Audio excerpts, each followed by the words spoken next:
No one in the town could have ever guessed that this poor man was actually a talented billionaire who owned a vast commercial empire, and that the poor, unfortunate girl would become the true love of his life. Ebuka City, one of the most prosperous and luxurious places, is famous for its skyscrapers, upscale shopping districts, and the wealthy lifestyle of its residents. Among the richest families here is the family of a young man named Chinedu, the sole heir to a vast commercial empire that his parents have built over the decades. Chinedu is known as a talented, intelligent, and attractive man, which has placed immense pressure on him from his parents to find a worthy wife. Chinedu's parents wanted him to marry soon to a woman of the upper class, someone with a reputation and wealth that matched their family's status. However, Chinedu was in no hurry to marry. He was always searching for a wife, not just for her status or fortune, but someone sincere who knew how to share and be responsible in life. Yet, in a city like Ebuka, this seemed almost impossible. The girls here were mostly only interested in fame, wealth, and material possessions. They constantly tried to impress wealthy men, but always hid their true selves.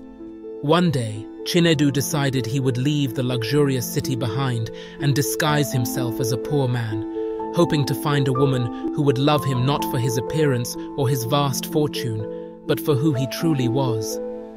After revealing his plan, his parents were extremely surprised and strongly opposed it. They couldn't understand why their son, the sole heir to a massive fortune, would want to live the life of a poor man just to find a worthy wife. But Chinedu explained that if he continued to live in Ebuka, any woman would only pretend to be perfect to win his heart, and none would sincerely reveal their true selves. After many debates, his parents finally agreed to Chinedu's plan, but with one condition. He must return within 2 years with a suitable bride. If he failed, they would choose a wife for him, and he would have no right to refuse. Chinedu began preparing for his new journey. He decided to disguise himself as a poor man, growing out his beard and wearing cheap, shabby clothes. To completely change his appearance, he neglected his grooming, trying to make himself look like someone who had lost everything. Once he was ready, he set off, leaving Ebuka behind and heading towards distant villages and remote towns where no one knew his name or his status. On his journey, Chinedu arrived at a small bus station and met a driver named Mozi. When Mozi asked where he wanted to go, Chinedu paused, deep in thought, and then replied, "I used to be a merchant, but now I've lost everything. I'm looking for a peaceful village where the people are friendly and kind, so I can work and start over from the beginning." Mozi, feeling sympathy for Chinedu's situation, offered to take him to his hometown, a small town called Kaba. The vehicle slowly left behind the luxurious and magnificent city of Ebuka. The road to Kaba wound through hills and treacherous mountain passes. After a few hours, Mozi brought Chinedu to Kaba, a town that was far less developed compared to the city, yet it still had basic social amenities. This village carried a special sense of peace that Chinedu had never experienced in Ebuka. The people in the village lived simply and closely with one another, without the glitz or lavish lifestyles of the city. When they arrived, Mozi introduced Chinedu to his wife, Balu. After hearing her husband recount Chinedu's situation, Balu warmly welcomed him and prepared a small room for him. Though the room was not spacious and somewhat simple, it was very clean and cozy. Chinedu felt grateful for the hospitality of Mozi and Balu, and he began to feel that the village of Kaba might just be the place where he could start a new life. The next morning, Chinedu resolved to embark on his quest for the responsible wife he had always dreamed of.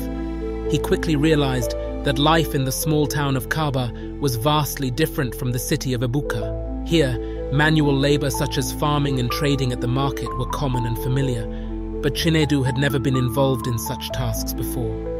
Nevertheless, he was determined to integrate into the community and make an effort to adjust to this new way of life. After a few days of searching, Chinedu finally found a job at the town's central market. His task was to use an old cart to help customers transport their goods from the market to their homes. It was a job that required a lot of physical strength, but with his strong and muscular build, Chinedu managed it without much difficulty. However, what troubled him the most was the way people in the village treated him. Most were rude and looked down on him because of his poor appearance and the manual labor he was doing. As time passed, Chinedu had been living in the town of Kaba for more than a year and a half, yet he still hadn't found a woman who was responsible and sincere, as he had hoped.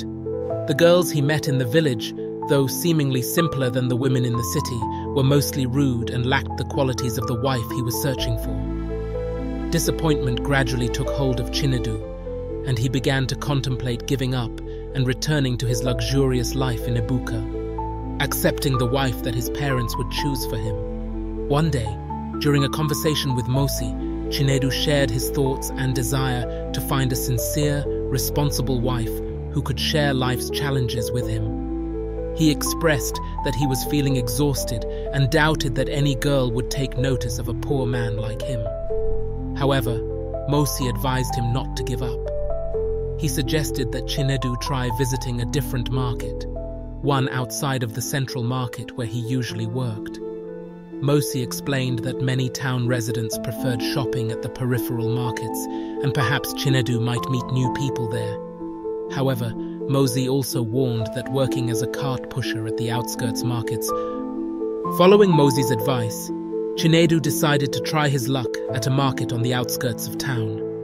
A week after starting work at this new market, Chinedu happened to meet two young women named Nisa and Mufi. They had bought a large amount of goods and were struggling to figure out how to carry everything home. Chinedu immediately approached and offered to help them. Mufi, the older sister, was rude and arrogant, while Nisa, the younger sister, was gentle and kind. On the way home, Mufi continually yelled and commanded Chinedu to be careful with the goods, sternly warning him not to let anything fall to the ground, her voice sharp and demanding. In contrast, Nisa, with a gentle tone, reminded him that the road was uneven and kindly suggested he slow down to avoid damaging the goods. The stark contrast between the two sisters left Chinedu surprised, and he found himself paying more attention to Nisa. When they arrived at the house, Mufi told Chinedu to wait at the door while she went inside to get the money and instructed Nisa to put the goods away in the storage. Chinedu offered to help Nisa, and the two chatted as they tidied up. During their conversation, Chinedu discovered that Nisa was a kind and humble girl, completely different from her sister. He also learned that Nisa was the stepdaughter in the family and had endured much unfair treatment from them. A moment later, Mufi came out of the house, her gaze haughty and filled with disdain as she looked at Chinedu. She threw the money onto the ground and shouted, "Here's your money! Take it and go!" before turning her back and walking back into the house. Chinedu bent down to pick up the scattered coins, his expression cold and filled with restrained anger. He had never felt so humiliated. Suddenly, a soft and warm voice broke the tension. "I'm sorry, Chinedu, for my sister's rudeness." It was Nisa, who knelt beside him to help gather the scattered money. A strange warmth surged through Chinedu as his expression softened, and his heart began to beat faster. He wondered to himself, could this be the girl I've been searching for all this time? That evening, while having dinner with Mosi and Balu, Chinedu shared his encounter with Nisa and how Mufi had treated him. Balu looked at him, sighed, and began to tell him more about Nisa, her voice filled with compassion. Nisa lost her mother when she was young, and then her father remarried Helen. But not long after, her father was involved in an accident and passed away. Since then, Helen has been cruel, constantly oppressing and mistreating Nisa. While Mufi, Helen's biological daughter, is spoiled and enjoys a life of luxury and everything good, Nisa is forced to do all the hard work around the house, from cooking and laundry to cleaning. Despite all the hardships, Nisa has kept a kind heart and the people here hold her in high regard. This drew Chinedu in even more, and Mosi added, "When Nisa grew up into a beautiful young woman, a wealthy man once proposed to marry her, but Helen forced the man to marry Mufi instead. She even fabricated lies about Nisa, tarnishing her reputation to ensure the man gave up on marrying Nisa." Hearing this, Chinedu felt deep sympathy for Nisa, and a glimmer of hope sparked within him that the wife he had been searching for might be close. He couldn't stop thinking about Nisa's story and felt a strong desire to protect the poor girl. However, he still couldn't reveal the truth about his real identity just yet. Chinedu began to visit the market on the outskirts of town more frequently, hoping to see Nisa. However, many days went by without a sight of her, and he started to worry, wondering, is something wrong? Why hasn't she been to the market for so many days? His gaze often wandered in the distance, filled with concern and anticipation. Then, 2 weeks later, while he was working, he happened to spot Nisa at the market by herself. His eyes lit up, his face brightened, and it felt as if all his exhaustion instantly melted away. Chinedu quickly ran towards Nisa, feeling a bit shy after not seeing her for so long. "Hello, Nisa. It's been a while. Let me help you carry your goods home," he said gently. Nisa smiled and replied, "This bag isn't very heavy. I can carry it myself, and I don't have any extra money to pay you." Chinedu laughed warmly. "I'll offer you my services for free forever." With that, he accompanied Nisa as she shopped and helped her carry the goods back. However, he stopped a few meters away from her house to avoid being seen by Mufi or her cruel stepmother. As time went by, Nisa began to spend more time with Chinedu whenever she went to the market. They talked and laughed together, growing closer day by day. Chinedu gradually felt that Nisa possessed the qualities he had always longed for in a wife. However, he still couldn't bring himself to reveal the truth about his identity. He feared that if Nisa found out who he really was, she would no longer treat him in the genuine and natural way she did now. One day, as they were walking home from the market, Chinedu finally summoned the courage to confess his feelings to Nisa. He told her that he had loved her for a long time and wanted to marry her. Nisa was taken aback and felt a bit overwhelmed because she had never imagined that someone like Chinedu, despite his humble appearance, could have such sincere feelings for her. Nisa admitted that she also had feelings for Chinedu, but she was worried that her stepmother would never accept this. Though she felt joy and happiness at Chinedu's confession, she was also deeply concerned about the opposition from her stepmother, Helen, and Mufi, who she knew would not allow this relationship to continue without a fight. Chinedu comforted Nisa, assuring her that he would handle everything himself. He emphasized that if she truly loved him, they could face any difficulties together, and he would take care of it all. Chinedu looked at Nisa with eyes full of love, his determination clear as he promised to protect her and make their shared future a reality. However, it wasn't long before Mufi discovered the relationship between Nisa and Chinedu. She immediately ridiculed and mocked Nisa, calling her a slave and claiming that she was only fit to love a beggar like Chinedu. Mufi didn't stop there. She even threatened to tell her mother about the relationship, confident that doing so would cause serious trouble for both of them. Nisa, feeling disheartened, went to meet Chinedu and told him everything that had happened. Chinedu, disregarding Mufi's mocking words, made a decision. It was time to confront Helen, Nisa's cruel stepmother, and seriously propose to marry Nisa. He knew this wouldn't be easy, but he believed that with love and determination, he could persuade Helen to accept their union. The next day, Chinedu arrived at Nisa's house to meet Helen. As soon as he stepped inside, Helen was already there waiting for him. She had heard from Mufi about Nisa's relationship with Chinedu. Just as Nisa returned from the market and walked into the house, Helen, in a fit of anger, slapped her hard across the face and then ordered her to kneel down. Witnessing the person he loved being treated so cruelly, Chinedu could no longer bear it. He stepped forward and shouted at Helen, "I love Nisa and I want to marry her. We will leave and I will never let you treat her like this again." Helen looked him up and down, then burst into mocking laughter, her eyes filled with contempt. "What makes you so confident that a poor man like you can take care of Nisa?" she sneered.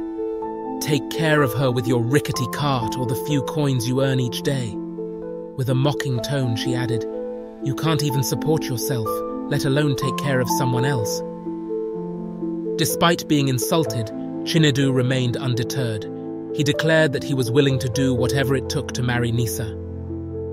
Helen, with a disdainful look, challenged Chinedu to bring her several expensive items according to the family's traditional requirements. She was confident that there was no way Chinedu could fulfill this condition, and it would force him to give up his intention of marrying Nisa. But contrary to her expectations, Chinedu, with a determined look in his eyes, accepted Helen's challenge without a moment's hesitation. He shouted confidently, "Just you wait and see!" He promised that he would return within a week with everything she had demanded. Helen continued to look at Chinedu with disdain, yet there was also a hint of surprise at his unwavering resolve. Right after that conversation, Chinedu immediately returned to the city of Ebuka. It was time for him to reveal the truth about his identity. When he arrived home, Chinedu met with his parents and told them about his journey, the woman he loved, and the encounter with Helen. At first, his parents were a bit surprised, but as they listened to their son speak about Nisa and the genuine love they shared, they decided to support him. They understood that if this was Chinedu's choice, they would respect it and help him fulfill his promise. A week later, Chinedu returned to the town of Kaba, but this time he no longer appeared as a poor man. He arrived in a luxurious car, bringing with him the expensive items that Helen had demanded earlier. The entire town was stunned when they saw Chinedu's lavish car. He went to Helen's house, and upon arriving he had his staff carry the costly items inside as requested. Then, with a confident and proud demeanor, Chinedu walked slowly into the house. Helen and Mufi stared at Chinedu in disbelief. They could hardly believe their eyes.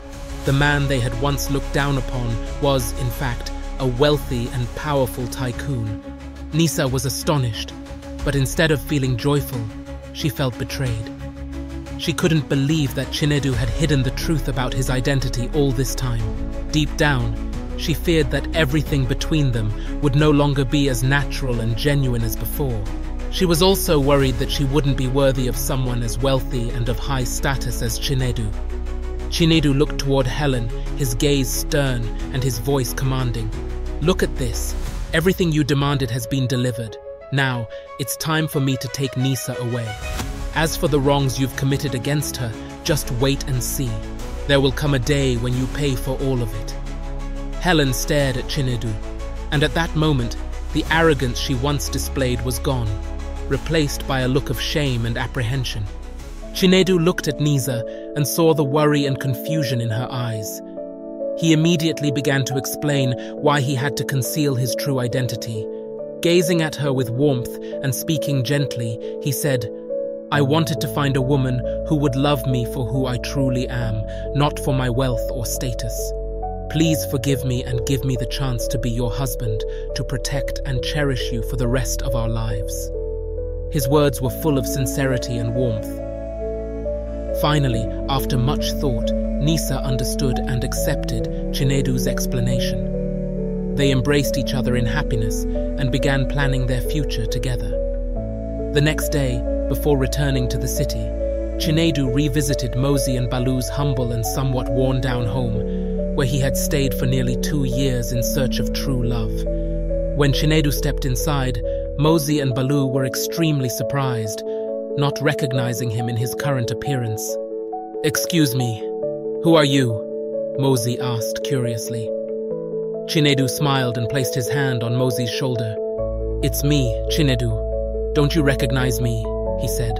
Mosi stammered in shock. "Chinedu, is it really you? I can't believe it. What happened?" Chinedu then explained the truth, and with a warm and sincere tone said, "Thank you, Mosi. For nearly 2 years, You helped me without ever asking for anything in return. The kindness of you and your wife is truly invaluable." Mosey was deeply moved. Chinedu then handed Mosey a bundle of papers and said, "I have a gift for you and your wife before I return to the city. I bought a house in the town center, the most beautiful and splendid home here. These are the house papers, and I believe it's a gift you deserve for the genuine help you gave me over the past 2 years."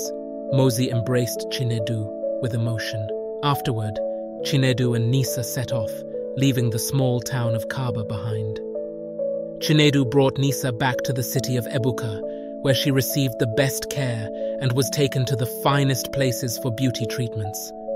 After her transformation, Nisa looked more radiant than ever, even more beautiful than the women Chinedu's mother had once considered for him to marry. Chinedu's parents were also very pleased with Nisa. And not long after, Chinedu and Nisa's wedding took place in a grand, lavish ceremony, becoming the talk of the city of Ebuka for weeks. Family and friends of both came to celebrate, and their love story became a symbol of sincerity and purity. They came together for true love, not for material wealth or social status. Sometime later, the business of Helen and Mufi continued to decline, eventually leading to bankruptcy. They were forced to live in an old, dilapidated house.